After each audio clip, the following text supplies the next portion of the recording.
شامل کرتے ہیں ستیانہ بنگلہ سے ہمارے ڈویژنل بیورو چیف تحسین حیدر کی رپورٹ کے مطابق ملک کے دیگر شہروں کی طرح ستیانہ بنگلہ کے مختلف علاقے اور گردنواہ میں جشن عید میلاد النبی انتہائی مذہبی عقیدت و احترام کے ساتھ منایا گیا۔ ہر طرف سے درود و سلام کی صدائیں بلند ہوتی رہیں۔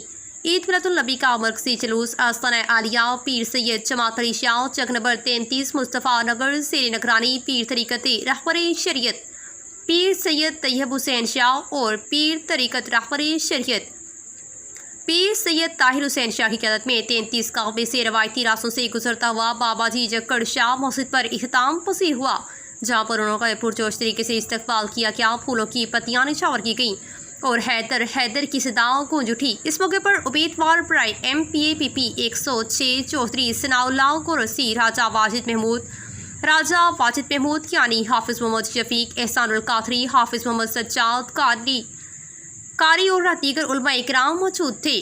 پیر طریقت رہبر شریعت پیر سید طیب حسین شاہ نے جشن عید میلاد النبی کا کیک کاٹا۔ ان کے ہمراہ پیر سید طاہر حسین شاہ صاحب بھی موجود تھے۔ جلوس میں علماء اکرام، شہری، سول سوسائٹی سمیت ہر مکاتب فکر سے تعلق رکھنے والے افراد شامل تھے۔ اس موقع پر پیر طریقت رہبر شریعت پیر سید طیب حسین شاہ نے اپنے خطاب میں کہا کہ حضرت محمد صلی اللہ علیہ وآلہ وسلم ہمارے آخری نبی ہیں اور وہ ہمارے ہی رحمت بن کر آئے۔ انہوں نے مزید کہا کہ جس طرح ہم روایتی تہوار مناتے ہیں، اسی طرح ہمیں یہ بھی تہوار جوش و خروش سے منانا چاہیے۔ جلوس میں پولیس کی جانب سے سیکیورٹی کے سخت انتظامات کیے گئے تھے۔